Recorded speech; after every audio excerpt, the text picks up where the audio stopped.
The Secrets of Doctor Who is brought to you by the Star Quest Production Network and is made possible by our many generous patrons. If you'd like to support the podcast, please visit sqpn.com/give. You're listening to The Secrets of Doctor Who, episode 189. One day, I shall come back. That's it. I've been renewed. Is when a Time Lord's body wears out, he regenerates. I'm a Time Lord. I'm not a human being. I walk in eternity. Braveheart. Change, my dear, and it seems on a moment too soon. Unlimited rice pudding. Physician healers. Wearing a bit thin. Fantastic. I am Scottish. I can complain about things. Ta-da! Ooh. Should be fine. Hi, I'm Dom Bettinelli, and you're listening to The Secrets of Doctor Who, where we discuss everything about the hit BBC series, Doctor Who. And today we're discussing the 7th Doctor story called The Happiness Patrol. And joining me today on the panel are Father Cory Stika. Hello, Father. Howdy, coming to you from my new house in scenic Fort Shaw, Montana. Say hi to the cows out back for me. I noticed that you have cows in your backyard. Yeah, I got cows and donkeys and goats and gophers. The gophers may not live much longer, but the rest will. Awesome. And far away from Montana is Jimmy Aiken. Hi, Jimmy. I'm closer to Montana than you are, but hello. Probably, actually. I think, I'm very much so. I'm on the East Coast. You're on the West Coast. Montana is more west than east, so yes, That's true. Folks, if you have not yet done so, please subscribe to the show in Apple Podcasts, Google Podcasts, Stitcher, TuneIn, Spotify, iHeartRadio, or your favorite podcast app, or on the SQPN YouTube channel, where you should also make sure to hit the bell to get notifications of new episodes. So today we're talking about this 7th Doctor story, the Sylvester McCoy story, The Happiness Patrol. This is from 1988. This is the last of the classic Doctors in the classic era, I'd say. Although, where does the 8th Doctor fit? He's partway between classic and new. Yes, he's not quite the classic, whereas the Sylvester McCoy is definitely the BBC Classics era. And it's a 3-part story, 3 episodes. Which is unusual. Yes. Although there's a couple during this season that we're covering, I noticed. Right. And this is the second of his 3 seasons, all short seasons, as Doctor Who, the classic version, began to wind down back in the late 80s. And his companion is Ace. Mm-hmm. And the story basically is they're at an Earth colony where sadness is against the law and punishable by death by candy. I read online somewhere that this was intended to be a parody of Thatcherism and Margaret Thatcher. Well, it definitely held the character Helen A in this. Everyone is known by a first name and then a letter, which indicates your rank in society. So she's Helen A, so she's the top of society. She'd be lower ranked if she was Helen B. Yeah. And so Helen A is a satire of Margaret Thatcher, and apparently there are a few phrases that Helen A uses in talking to people that were supposedly phrases that Margaret Thatcher would use, like, I like the cut of your jib or something like that, things to that effect. Uh-huh. But beyond that, I'm not really sure what's being satirized here, because happiness was not compulsory in, Thatcher-era Britain. And so maybe someone from over the pond can enlighten us on exactly what's being satirized here, if anything, on a deeper level societally than just a few superficial Thatcherisms. Yeah, I was, because I'm superficially familiar with that era in Margaret Thatcher, and I'm thinking, I don't think like happiness and anti-sadness was the top of the Conservative Party's platform. Margaret Thatcher didn't try to put on the happy look when she was in public, where she was always smiling and everything. So right. I mean, she was pretty. Yeah, they called her the Iron Lady. Yeah, exactly. Yeah. Almost the opposite. Yeah. Although perhaps she did encourage self-reliance. Yep. And maybe that's kind of related to the just buck up and get over it kind of attitude that Helen A has in this episode. Yeah. I'm not sure. I did, but it definitely didn't come across in just a happy way with Margaret Thatcher. I mean, she rather admirably for a politician in commenting on people who were living just off the dole meaning on welfare, without even trying to get a job and make a productive contribution and support themselves and so forth. She actually quoted St. Paul saying, from 2 Thessalonians, if a man will not work, let him not eat. Interesting. There is another bit of comparison between this and Margaret Thatcher, which is also that the husband, sort of the henpecked or meek husband in the background, Margaret Thatcher's husband was kind of often parodied as being sort of this meek guy in the background who, let his wife take control. I mean, it feels very anachronistic now. Mm-hmm. But back then it seemed like, she's running the house, the sort of stuff. I thought I'd mention there are a couple of other things that we've talked about here on the show that are kind of similar to this story. One of them is Paradise Towers, which is another kind of dystopian satire with this very colorful and things. That was satire of life in an apartment complex or a housing project. Also, Live 34. The audio play that we did from Big Finish, which was both of these were other Seventh Doctor things.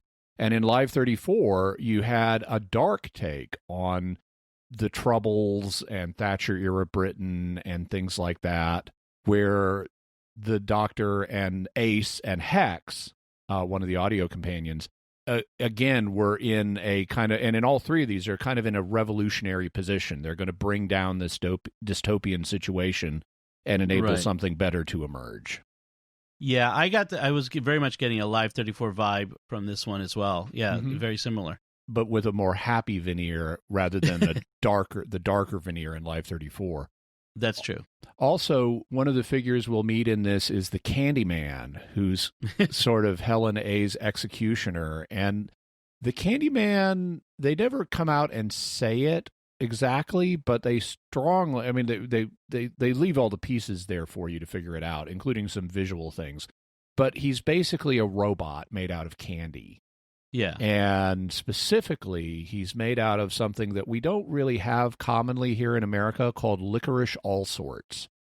Licorice we have, but they make licorice into all sorts of different little confections of different shapes and textures and color patterns. And so they take those all different sorts of licorice and put it in a bag and call it licorice all sorts. And the Candyman is, he's human-sized. I mean, he's bigger than 6 foot tall because there's an actor in there. But they've got this suit for him that makes him look like giant pieces of licorice all sorts that have been stitched together in human form. And he looks in particular very close to a character named Bertie Bassett that was the mascot of Bassett Foods, the maker of the most popular brand of licorice all sorts in the UK. And Bassett Foods then objected to this episode or this story as ripping off their mascot, Bertie Bassett.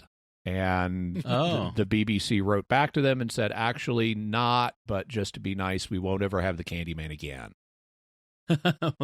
which I'm grateful for. So let's get into this episode. It opens with I'm sorry, before we do, one more thing. Yep. Rowan Williams, the Archbishop of Canterbury, referred to this story in his 2011 Easter sermon on the subject of happiness and joy. And there was a link to his sermon, but it was a dead link, and I couldn't find it another way. But I'd love to know what the Archbishop of Canterbury said in his Easter sermon relating this episode to the themes of happiness and joy. I'm assuming it was somewhat an unflattering comparison, like this is not what we're interested in. Well, I was going to say the Church of England will begin rolling out the Happiness Patrol effective immediately. No, Yes, we 2011, you say? I'll have to 2011.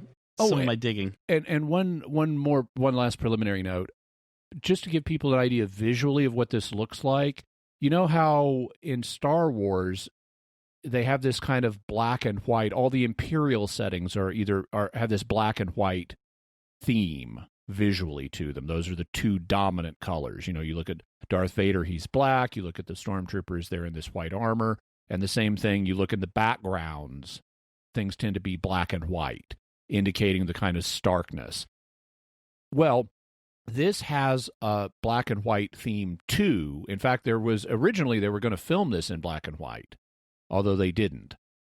But in addition to black and white, because happiness is a theme, they have pink as the accent color. So all the way through this, it's black, white, and pink, black, white, and pink, black, white, and pink, just being recycled over and over visually in different ways. By the way, here's the Archbishop's reference to Happiness Patrol in his sermon from 2011's Easter Sunday. Now, it's certainly a good thing that people have publicly acknowledged that there's more to life than the level of our gross national product, that we're just beginning to say out loud that corporate prosperity, divorced from personal and communal fulfillment or stability, is an empty thing. It's when we try and put more flesh on this that it becomes more complicated. Some of you might just remember an episode of Doctor Who a couple of decades ago called The Happiness Patrol, where the Doctor arrives on a planet in which unhappiness is a capital crime and blues musicians lead a dangerous underground existence. But less dramatically, most of us know the horrible experience of a family outing where things aren't going too well, and Mum or Dad keeps saying through ever more tightly gritted teeth, "This is fun, isn't it?" That's pretty good. So that's the extent of his reference to it. But I'll put a link to that in the show notes, and you all can get the full experience. I don't remember that happening in my family. We're having fun. Well, it might be particularly British. It might be. So the story opens with a woman sitting on a bench, a middle-aged woman wearing a raincoat over her bright pink suit. You mentioned the colors. She's sitting on this bench. She looks sad, and a man who is obviously one of these surreptitious, like, "Hey, I'm trying to pretend that no one can see me talking to you. Psst, I'm a stranger here." He's like one of those guys in old cartoons that will like want to sell you something shady or would you like to watch? Yes, and he, yeah. So he tries to interest her in getting together with other sad people. And then reveals himself to be part of the Happiness Patrol, and a bunch of Cyndi Lauper wannabes with super soakers show up to kill her. Fun guns. They're the Happiness Patrol. That they have this. They're in mini skirts with bright pink hair, high heels, and these big, crazy colored. They look to me like super soakers, but yeah, they call them fun guns. I mean, it does feel a little bit like entrapment. You think? Here. But the funny thing is like, if being sad is a crime, why does he have to get her to agree to go somewhere? She's already sad, right? I think you have to cross a certain line of demonstrativeness. They don't kill you for your first frown, but for persistent sadness. And it is totally entrapment. Yes, and that was one of the things that kind of struck me throughout this story was how often the members of the Happiness Patrol or Helen or other people in charge were themselves not demonstrably happy. They were, in fact, they looked stern or unhappy or what have you. And maybe that's supposed to be sort of ironic or, hypocritical of them in that case. Yeah. They're struggling to and failing to live up to their own standard because it's inhuman. Well, it becomes clear, too, that Helen wants absolute happiness so that she doesn't have to deal with being unhappy. I mean, it really comes down to her wanting this perfect happiness so that it doesn't affect her happiness that she's struggling with. Right. She's unhappy, and so she wants everyone else to make her happy. So the Doctor and Ace arrive at the TARDIS, and they come out talking about dinosaurs. Going to visit them. Doctor still hasn't been back since Earthshock. Yeah, right. And they mention they don't like the Muzak that's playing, which it's too phony and too happy. Or lift music, as Ace calls it in this episode. I don't know that they have the Muzak Corporation in Britain. Right. Yeah, we should be clear on that. And the Doctor says they're on Earth colony Terra Alpha. He's been hearing bad rumors about what's going on there and decided to come and check in. So a woman with bright red and purple hair, lots of makeup, garish clothes, pinning a badge on the undercover Happiness Patrol cop clad in pink, and this is Helen A. she says he's captured 45 killjoys, but he says, it's 47 actually, and she says, I'm keeping track here. Yeah. I love the hair that she's got. It's such an unnatural shade of red. It's like brighter than fire engine red. It's like cherry red. Yeah. Oh yeah. By the way, I know the transcript that I use made a reference to the fact that he says 47 kills, which is a possible reference to the 47 conspiracy. Do you guys know the 47 conspiracy? The 47 conspiracy says that there's an inordinate number of references in TV shows and movies to 47 of something. Yeah. So it's kind of funny. What is it about the number 47 that screenwriters like to use it? It should have been 42. Why was it not 42? It's kind of funny. Exactly. That's in science videos. I see 42 a lot. Because there's a lot of Douglas Adams geek fans in science. Yep. Yeah, but, I find it ironic. Keep that phrase 47 killjoys in mind. Okay. We'll come back to it later in the episode. I do find it ironic that they call the sad people killjoys when that's what they're doing is killing them. You know, like the kill the killjoys. The killjoys killed the joy, so we got to kill the killjoys. right. It's so extra sinister because what it is, like it's about happiness, but we're killing people. So meanwhile, the Doctor and Ace meet some sort of official who demands their names, but refuses any nicknames, which he thinks Ace is a nickname, and of course, Doctor is not the Doctor's name. And the Doctor gives him. He says he learns the name of this guy is a census taker, so he wants people's real names for the census, and so that's why he's on this no nicknames thing. And the Doctor says, "What's your name?" Trevor Sigma. Oh, my nickname at college was Theta Sigma. No nicknames. By the way, if you look familiar, it was John Normington who played Morgus on Caves of Androzani. He was the big evil capitalist in that one. The big. Mm-hmm. Okay. Also, Ace is a nickname. Her real name is Dorothy. Yes. The interesting thing is the census taker keeps saying, like, I don't have my name is, information is classified. I don't have to give that to you. And the Doctor each time maneuvers him into a way of revealing the classified information, or the information doesn't have to give up, which I think is funny. Because this will come up again. This Trevor Sigma. Sigma is for last names. So, everyone who's native to Terra Alpha has a letter for their last name, as you said, Jimmy. But aliens, people not from the Terra Alpha, are called first name and Sigma to designate their alienness. Right. So later we have references to Dr. Sigma and Ace Sigma. Yeah. So the Happiness Patrol shows up, and they think that the TARDIS is a little, the blue TARDIS is a little too depressing, so they paint it pink. Which is and the doctor actually liked it. I wish they did more with that. The doctor actually liked it. Yeah. I was kind of surprised they didn't do more with that, like the pink TARDIS. Like, I don't know, you have it show up every once in a while, be something. Yeah. It just was kind of like, we're going to paint it pink, and that's it. And, I mean, I suppose as a fan, you're aghast. They painted the TARDIS pink. Like, how could you deface this icon? The Doctor and Ace find this bench that the woman who'd been shot by the Happiness Patrol was sitting on. It's now full of bullet holes, and then back at the TARDIS, they find Daisy something. I forget her letter. Daisy K. Daisy K, thank you. Of the Happiness Patrol. And the Doctor tells her he's happy with the pink paint job and reveals that they're strangers. And they're trying to get arrested in order to find out what's going on. I love that strategy. It's like, yes, deliberately, we're going to get arrested so we can find out what's going on. And Ace is all up for that. It's like they're frustrated they're not getting arrested as quickly as they wanted. Right. In fact, the Doctor has to remind her that he and Ace are supposed to have badges issued at customs as foreigners, and that's what ends up getting them arrested, detained. Oh, one other visual aspect of this is most people, not the Sigmas, but the natives on this planet tend to be wearing clown makeup. It's of varying intensities, but they'll have like some white grease paint or something on their face, and then maybe their nose will be a special color, and they may have little circles on their cheeks. So they have a kind of light clown. It's not full bore clown makeup, where everything is just painted.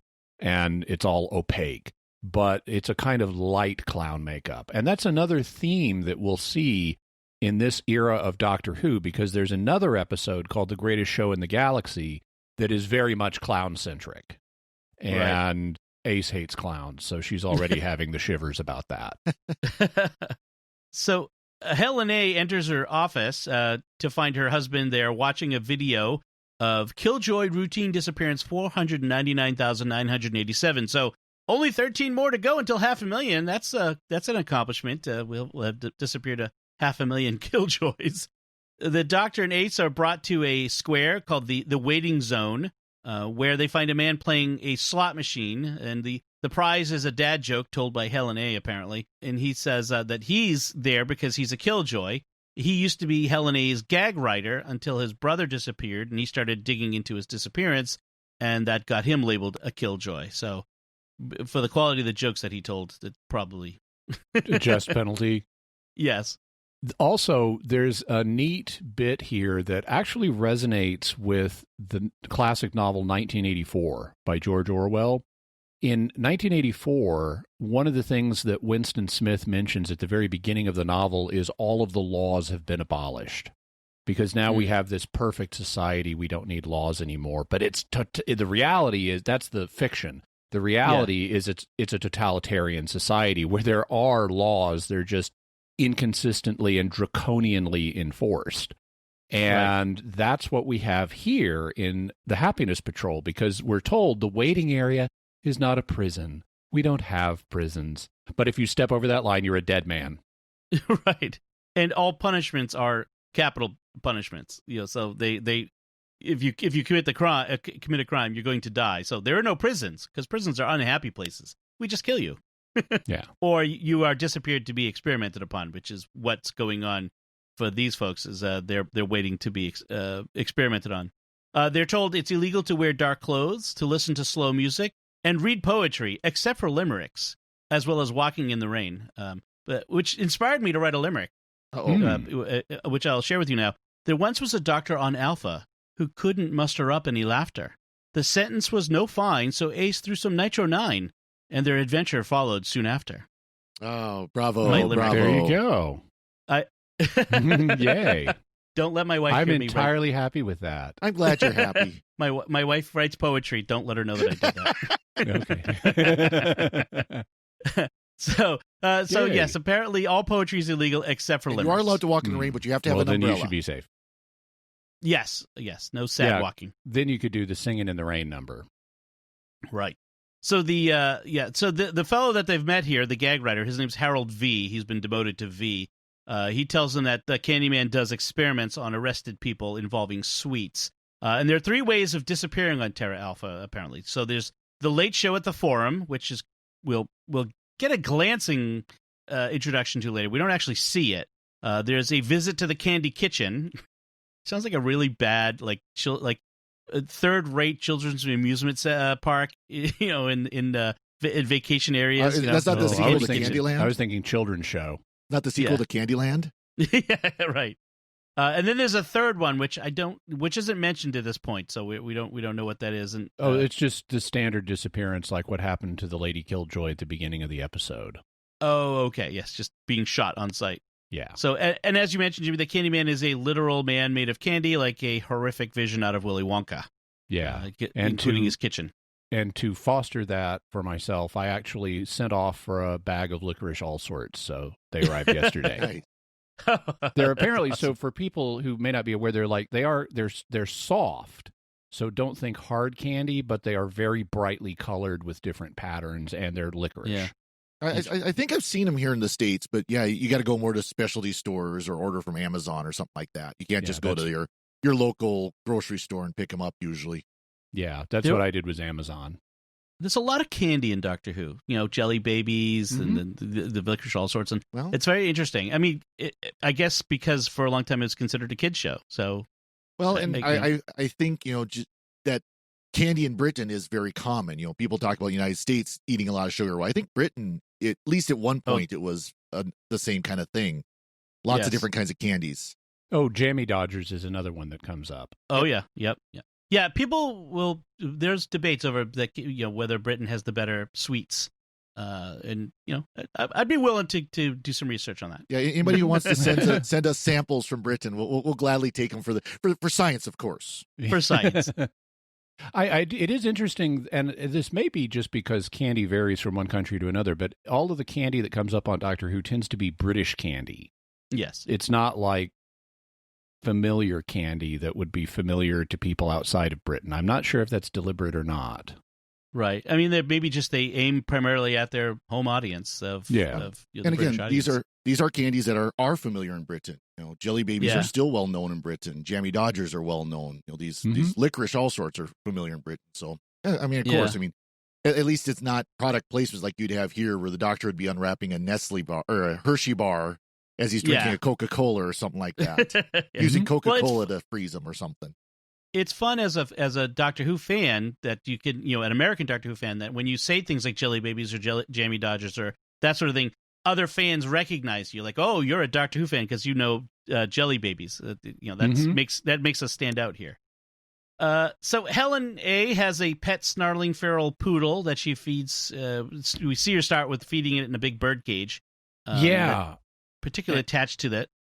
So the monster dog's name is Fifi, and they have a name for the kind of monster dog it is later. But Stickorax.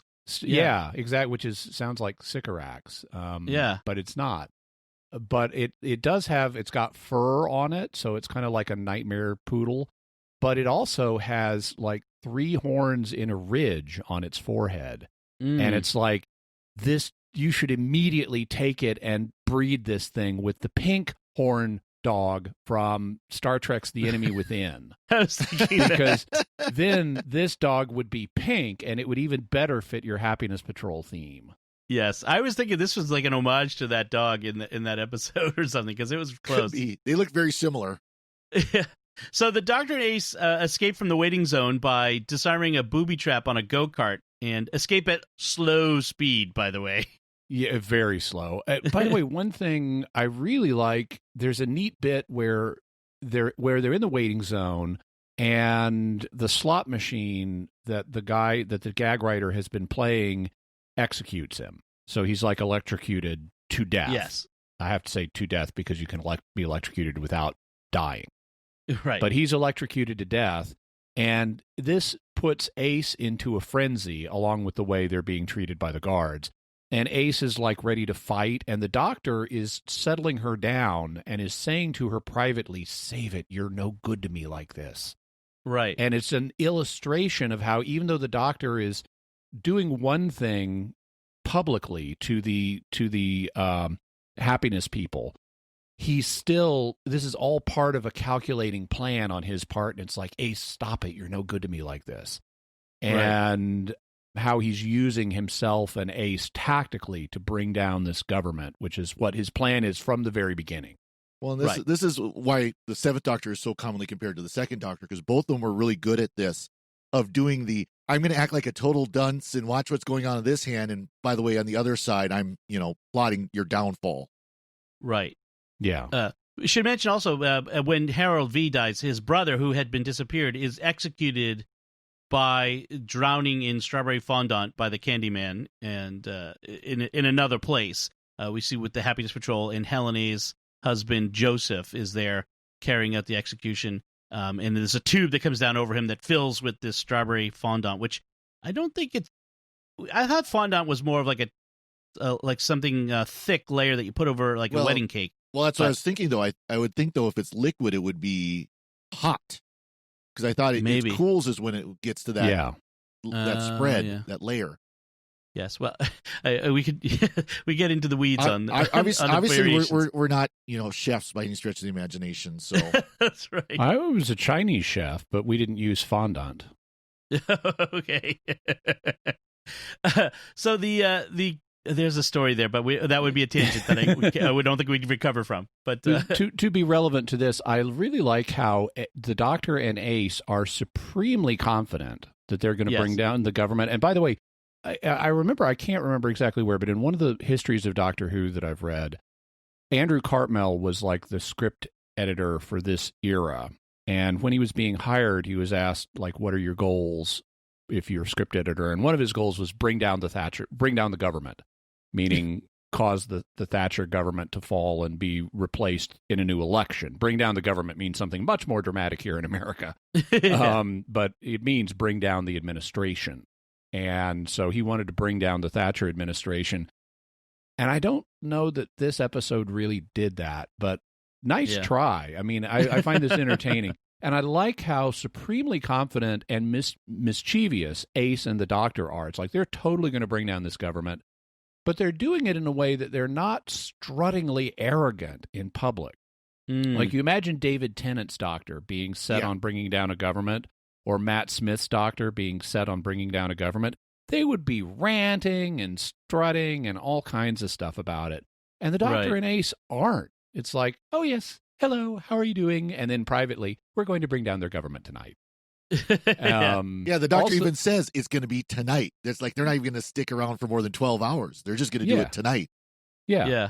Also, there's a great bit where they have a bomb that they're trying to defuse, and the Doctor is insisting on defusing the bomb himself, even though Ace is like, let me do the bomb, because she's an explosive expert. And she actually gets a line in there under her breath. It's like, I never get to defuse the bomb. So you can tell they're having fun as they're doing this. She's like a pyromaniac teenager. Yeah, she's a little disturbing at times, as we just say. So they escape in the now booby-trapped, disarmed go-kart at slow speed, but it breaks down. And while the Doctor's fixing it, Ace gets recaptured by the Happiness Patrol and gets taken off to audition for the patrol, and then the Doctor gets the cart back in operation. And meanwhile, we keep seeing this black man who turns out to be African American. He's actually has an American accent. He's playing the blues on a harmonica as he walks around, so that seems suspicious. Until the Happiness Patrol will show up and he'll switch to a happy tune, and they'll give him a sticker with a happy face, and so on and so forth. Also, as he's going around, we can see these creatures coming up out of like manhole covers, watching him, and they're not human creatures, they're kind of humanoid. Yeah. We'll eventually learn that this man's name is Earl Sigma, so he's from off-planet, but he's like a fifth-year medical student in psychiatry or something like that, so the study of happiness and sadness is right up his alley. Yes, and he was on vacation there and got stuck there for some reason, like ran out of money or something. So meanwhile, Ace, in her audition, is auditioning with playing the spoons, which is a Seventh Doctor thing. Yeah, actually, before she gets there, she's gotten away. You know, they got away from the Happiness Patrol on the slow go-kart, but it was so slow that the Doctor wanted to soup up its speed. And to give him time to do that, Ace went and turned herself in. So that's why she's back in the custody of the Happiness Patrol. It was, she got herself caught once, may as well do that again. So she gets herself caught, and the Happiness Patrol ladies are kind of, and they're all ladies, they're kind of roughing her up a little bit, and she uses phrases as she's being observed by the little creatures in the background, like wicked and stuff. And then when they're roughing her up, she says, Gordon Bennett. And that will be totally unfamiliar to American listeners. Gordon Bennett is a pinched oath for Gore Blimey, which is itself a pinched oath for May God Blind Me. Okay. And so it's a pinched oath twice removed because it's a family show and they didn't cuss in Classic Who. And so she says, Gordon Bennett, and that's going to come up later. But you're right. Then they then take her in, and she's playing the spoons badly, which is something she learned from the Doctor, because Sylvester McCoy in real life plays the spoons, and that's been incorporated into his character. And so apparently Ace has been seeing the Seventh Doctor play the spoons and hasn't really picked up the knack. And she admits she doesn't know any jokes or happy songs. And then at this, Susan, the Happiness Patrol woman who's been auditioning her, confesses that she can't go on pretending to be happy anymore, so she basically lets Ace escape. So Susan Q, I think it is. Is she Susie Q? Because that would be really weird. Susan Q. I have a feeling that was probably explicitly chosen. Susie Q. Now that I think about it. So the doctor's cart breaks down a third time or a second time, and the undercover cop shows up, Silas P. But as Silas P. is blowing his whistle to call the Happiness Patrol to come shoot the doctor, Earl Sigma comes around and knocks out Silas, and the doctor runs off with Earl, and the Happiness Patrol shows up and sees how unhappy Silas is about losing the doctor, that they shoot him. This seems like an inefficient system, let me just say. Yeah, well, you can see why you could bring it down in the course of an evening. It's that rickety. I do like a little bit of acting business that is probably not scripted. It's probably from the actors in the scene where Silas P. is trying to set up the doctor the way he set up the woman at the beginning of the show. He extends the hand of friendship to him, and he sticks out his hand like he's going to shake the doctor's hand. But then at the last second, he gestures to the park bench for the doctor to sit down. And it's just a nice little bit. It's like fake out handshake. Why don't you sit down right here, sir? So the Earl and the doctor run off, and the doctor has decided to find out what's going on in the Candyman's kitchen. So he and Earl go there. Ace, we see, is running and is being chased by the Happiness Patrol and is caught by Daisy K again. So she keeps getting caught. And then we go to the Candyman's kitchen, and he and his human assistant Gilbert are bickering about needing new victims for the experiments until they then capture the Doctor and Earl, who have shown up, and they basically tie them to barber chairs. Yeah, they even put black barber bibs on them. Mm. And I noticed that the Candyman's got a lot of dry ice in his candy pots in this candy kitchen, because they're really sending off carbon dioxide vapor. Yes. We see a somber parade of killjoys marching out as the Happiness Patrol comes by with Ace, but they don't do anything to them, which is interesting. That they don't stop these killjoys or this parade at this point yet. Yes. I also love what they're carrying. They've got a single banner, for budgetary limitations. Apparently, they just took a bed sheet and made one banner. But the banner says, it's so appropriate for this happiness-based society. It says, "Factory conditions are a joke." Yes, that is a good slogan. Yeah.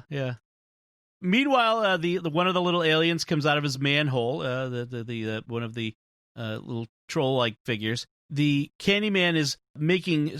We find out that the Candyman reveals that he's making sweets that are so pleasurable that the human body can't stand it and they will die. Although Harold V's brother, I'm not sure that was all that pleasurable. I think he just drowned in hot fondant. But okay. Yeah, but I think he's like, this is the new thing I'm working on. Oh, okay. Is ones that'll kill you with pleasure. They're so tasty. And then the doctor manages to get the Candyman to monologue about how to stop its unique execution device of drowning in the fondant, and then tricks him into knocking over a bottle of lemonade, which makes his candy feet melt to the floor so that the Doctor and Earl can escape into the underground pipes. They're not exactly sewers. I think they're the pipes candy that pipes. move the candy. Yeah. Yeah. One of the things that I've found interesting is the lemonade that he knocks over. The doctor makes a point of saying it's carbonated. And that's not like American lemonade. American lemonade is not carbonated. But over in Europe, like if you ask for water, they'll say with or without, like in Italy, for example, you want water, they'll say with or without gas. Yes. And they mean carbonated or not. And so carbonated water gets used in more circumstances in Europe than it does in America. And so I found it interesting that they have carbonated lemonade. Yeah. That was something people, when we went over to Poland for World Youth Day a few years ago, people in my group got a kick out of, because every time you ask for water, gas, no gas. Gas or no gas. Con Gaza, no Gaza. Yes, I remember that in Rome. Warm carbonated water. So the Doctor and Earl discover that the pipes that they've crawled into have this accumulation of crystallized sugar, which the Doctor warns Earl not to, make a particular sound. That will be important later. And then they encounter more of these troll-like creatures. The pipe people. That's good. And the pipe people are now using phrases like wicked for some reason. And the Doctor deduces they've just had cultural contamination from someone he knows. Ace. And they're like, no, Gordon Bennett. Yes, so they think Ace is Gordon Bennett. And they keep referring, even once they we have Ace with the pipe people. The pipe people keep referring to her face as Gordon Bennett. I do like the fact that Ace says wicked because it's a very Boston thing. Back in the waiting zone, Ace and Susie Q talk about how Susan's happy to be dying now, so she's happy, so maybe she could be let go. The little aliens in the tunnel, they make the doctor understand that Ace has been captured, and then one of those aliens comes and helps Ace escape from the waiting zone. And then the doctor and Earl are led out of the tunnels by another alien where he encounters Trevor Sigma again of the census, and he turns the tables on him with his questions, and so Earl's like questioning them about, who are you, where are you from, and the doctor kind of, just by being officious and taking as a given that he's an authority figure, turns it on him and makes it out that he's his boss somehow. Yeah. And so makes him take him to Helen A, while Earl goes off to take care of some other things on his own. And I love how Helen A is being introduced to the doctor, because it's all very formal. The doctor and Trevor Sigma are apparently representatives of the galactic whatever, and they're here to take the census. And so this is a formal occasion, and she needs to be polite. And she's like talking to the doctor, says, I'm not sure because she's met Trevor before, but she hasn't met the doctor before. So she's saying, I'm not sure if I've had the pleasure. And the doctor says, it's no pleasure, I can assure you. And she says, how kind. I just love that. It's no pleasure, I can assure you. Meanwhile, Helen is making plans to send Fifi, the alien dog, to hunt Ace and the aliens, the little alien people, the pipe people in the pipes. And there we learn the original inhabitants of Terra Alpha that have gone underground because of the arrival of human colonists. Right. Which I guess you could take that as another point of satire, I guess, of British politics, because Britain used to have a colonial empire where the natives would get displaced by the colonists. Yep. In some ways. Earl encounters the Misery Parade and has to hide so as not to get caught up with them. And on a nearby roof, there are these two male snipers, the first two men in the Happiness Patrol that we've encountered, and they're complaining about how women get the best jobs and the best guns, which is a funny inversion of the expectations that they get going there. Ace and one of the pipe people, they're in a tunnel when Helen puts the alien dog in after them, so it's now in the tunnels chasing them. The doctor and Trevor, as you mentioned, show up at the office, and when he quizzes her on the happiness of the planet, she says, you'll find everyone on Terra Alpha is very happy. The doctor says, well, some people on Terra Alpha are very difficult to find, which is making a reference to the disappearances. Yes, they're happy because they're not there anymore. And it turns out that the Galactic Census people have recommended population control for Terra Alpha, and Helen A says, oh, and we've accepted their recommendations. We have controlled our population by 17%. Yes. Yeah. Controlled, quote unquote, with air quotes. So Helen is at this point is called away, and the doctor looks at this photo album she kind of hid behind her as they came in, and photos of her and Fifi the weird dog. And then he follows her out. She's in another room overseeing routine disappearance 500,005. So they've 18 routine disappearances in the past couple hours here this night. So they're really going for their record or something. The doctor confronts her about what's going on, and then as he leaves, he walks past Trevor and Helen's husband Joseph. He takes a fire extinguisher and a lemonade bottle. It's one of those what are those old-fashioned seltzer bottles. Seltzer bottles. That's the word I was trying to think of. And so he takes them both. He has a plan for them. In the tunnel, Ace and the pipe people alien are being chased by Fifi, so she blasts it with a can of Nitro 9, which apparently does not kill Fifi at this point, as you might expect. It's amazing the effect they have with Fifi going through the tunnels, because the dog is kind of creepy, but it is just a puppet. Yeah. But then it lays flat on its stomach when it's in the pipes, and its legs spin round and round. And it just shoots down the tunnel at fantastic speed, and it's like really is kind of effectively creepy. Yeah, they've got some an interesting practical effect going with that thing. So I'm kind of curious how they did it. Earl and the doctor back together, and he tells them about the snipers shooting at the demonstrators. The demonstrators are workers, like they're drones from a sugar factory. So that's the thing that they're there for. But the doctor wants to go to the candy kitchen, but he decides to take care of the snipers first. So he confronts them, especially the one that's more bloodthirsty. There's one that's a bit more wanting to really shoot some people here. And the doctor, he taunts this guy to kill him. He's trying to get him to shoot him with his gun, but the guy can't, so he ends up disarming them both. I thought it was a bit of an odd little moment here. Like, why is the doctor taunting this guy to kill him? Mm-hmm. Well, the idea that the guy could do it as a sniper, do it long distance, where he's not facing the person, but when he's standing there, 3 feet away from him, staring him in the eye, that makes it very different. Oh. Yeah, it's a statement about how killing someone, being confronted with the reality, is different than just killing at a distance where it can be kind of abstract and not as impactful emotionally. Okay. But I thought it worked in terms of this kind of show because they're not trying to be realistic here. They're painting in really broad brushes and doing satire, and so I could accept the illogic of this guy who is a coward face to face, but he can kill at a distance with a gun. Okay. All right, that makes sense. So then we have Susie Q is there. Her time for execution by Candy is come, and they're waiting for the Candyman to send the molten fondant down to kill her, but nothing's coming. And then we cut to the Candyman kitchen, where we see he's still stuck to the floor after the doctor made him spill the lemonade on his feet. And so his assistant Gilbert has to go and throw some levers, and which means in the tunnel, Ace is running from the fondant.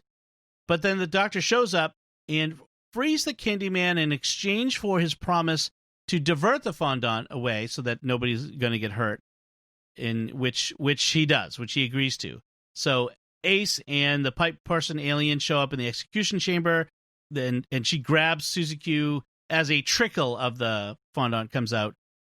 And Trevor, at this point, tells Helen that the Constitution says an execution may not be repeated if it fails the first time, but they could substitute another kind of execution. So now she's got to audition for the Happiness Patrol, which is apparently a theatrical production. Yes. That they do every night. And it's like, this is very much like another episode we're going to get to, which is The Greatest Show in the Galaxy, where you have a lethal circus performance if you don't please the audience.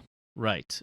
Yes, that's the late night at the Forum is it's essentially another reference to late shows that were popular in the 80s and still now popular, like Johnny Carson was, or Jay Leno. Yeah.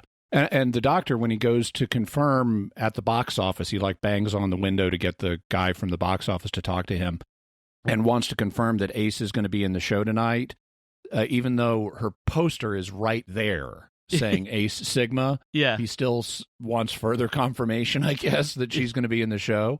So the guy says, well, I'll have to look at my, roster, at my form for who's going to be on tonight. What kind of act does she do?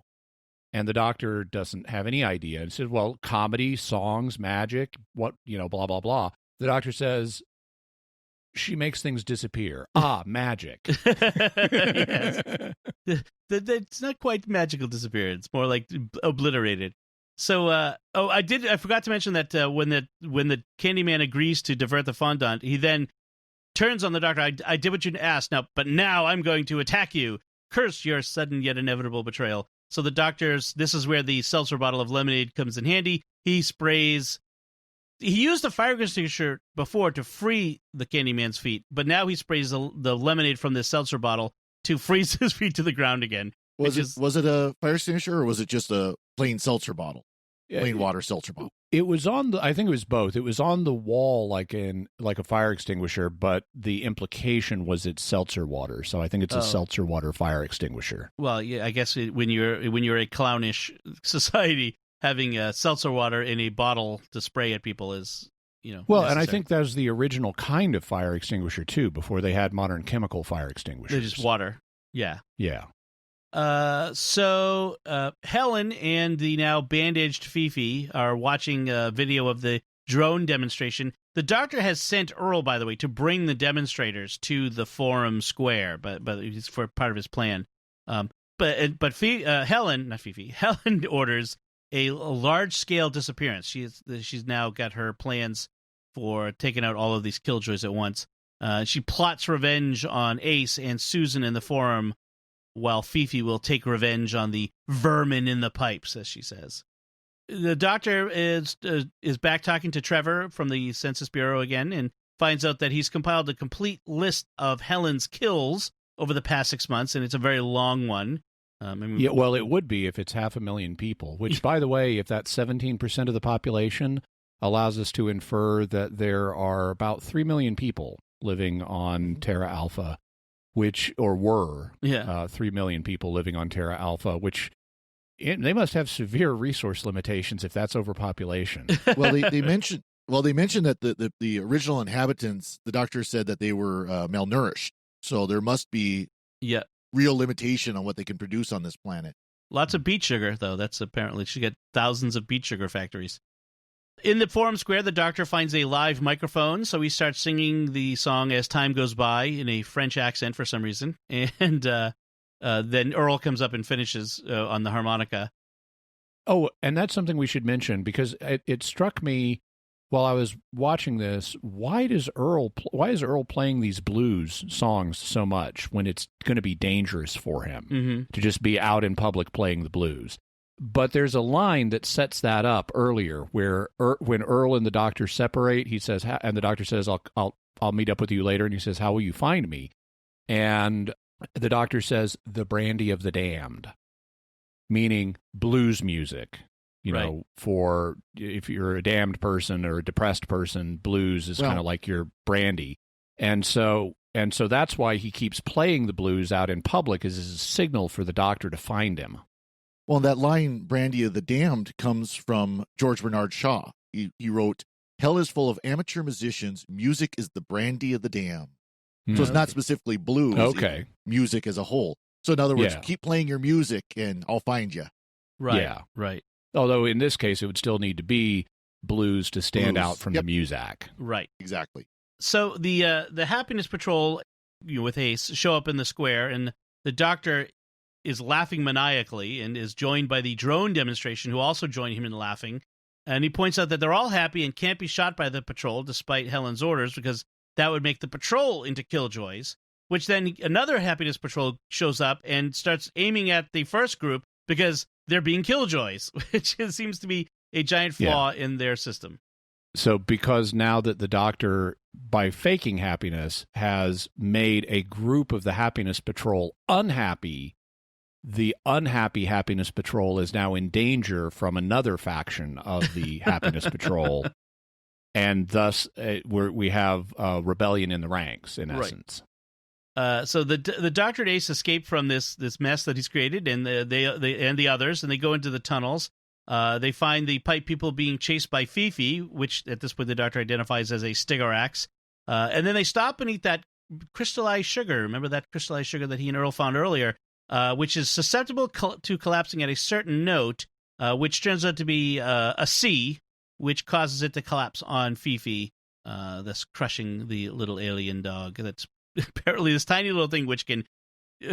It's like a little piranha dog, which must kill a bunch of people at once. It's kind of funny to think. Well, when we describe it over podcast, we should say little is relative. I mean, it is kind of the size. It's not the size of a Great Dane, but it's not a Chihuahua either. It's a pretty good sized dog. Yeah, it's about a medium sized dog, but yeah. So at a report that the drones have been joined by the guards and taking over a sugar factory, Helen wants to get Priscilla P. to unleash more violence, but Priscilla P. has been captured by Susan and Earl, so now she angrily calls for the Candyman.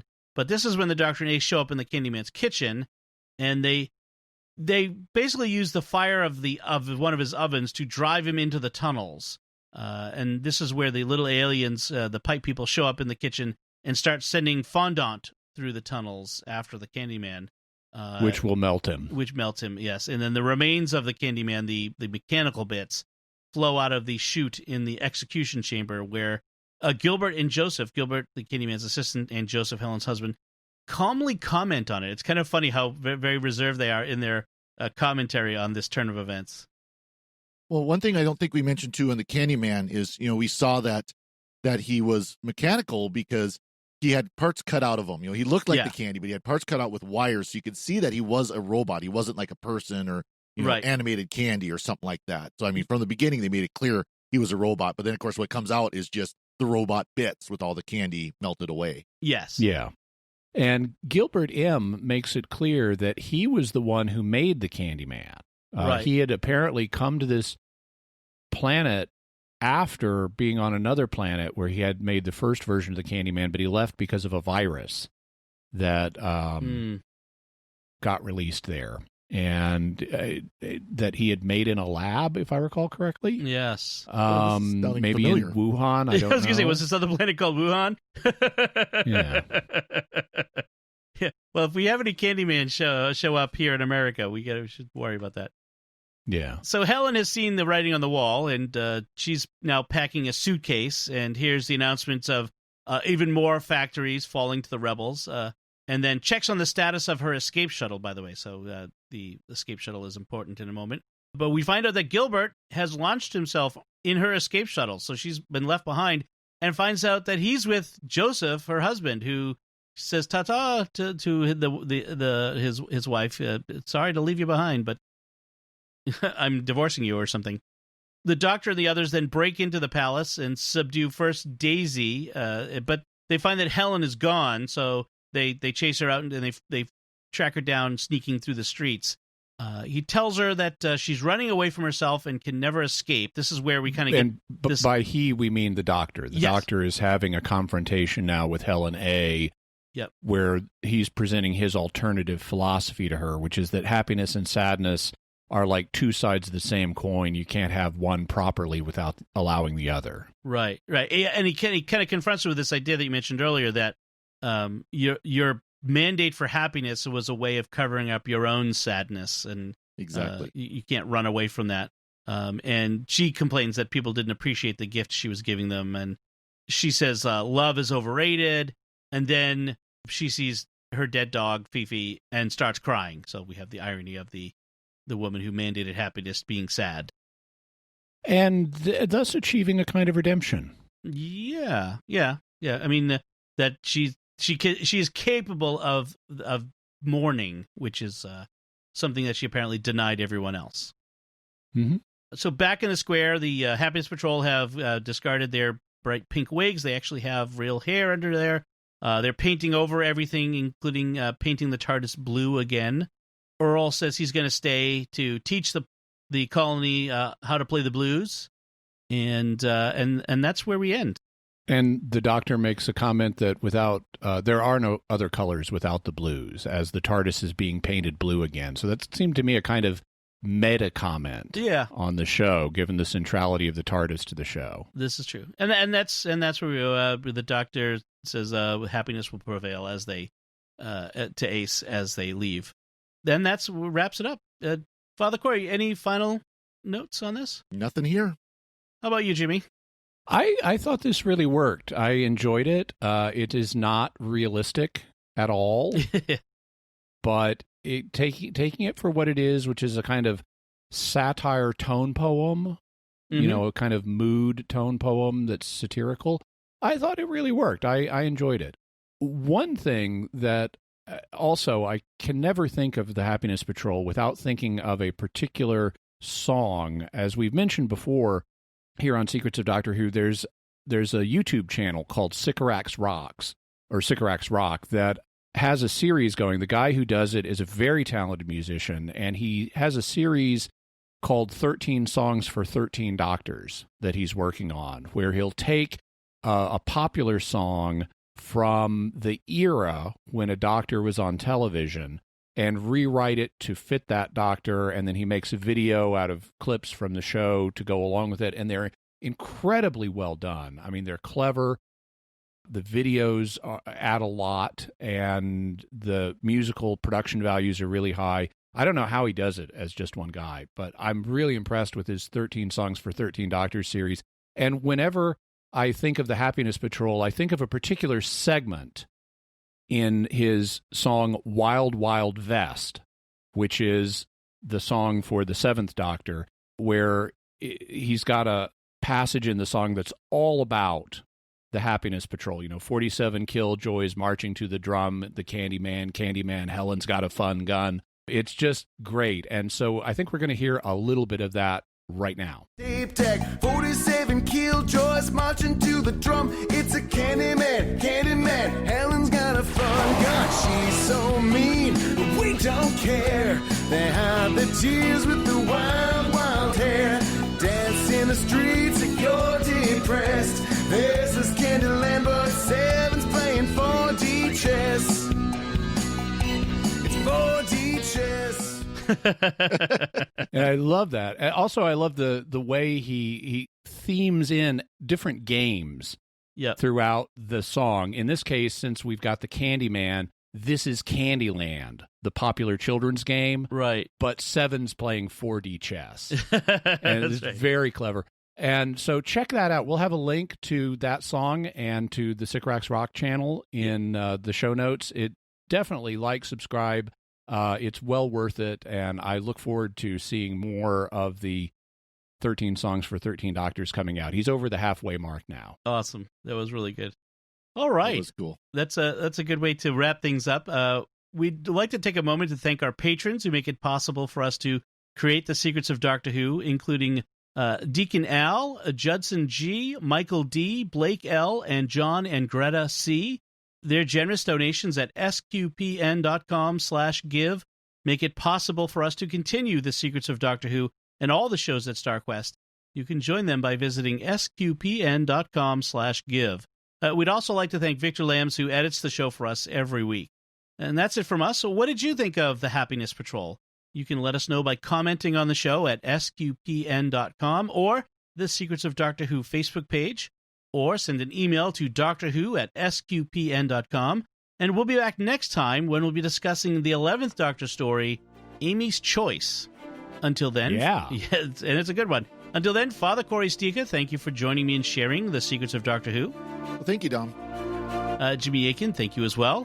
Thanks, Dom. And once again, I'm Dom Bettinelli. Thank you for listening to the Secrets of Doctor Who on StarQuest, and remember, be as happy as can be expected, given the deeply disturbing nature of so many fundamental universal truths. Right. This is going to be fun.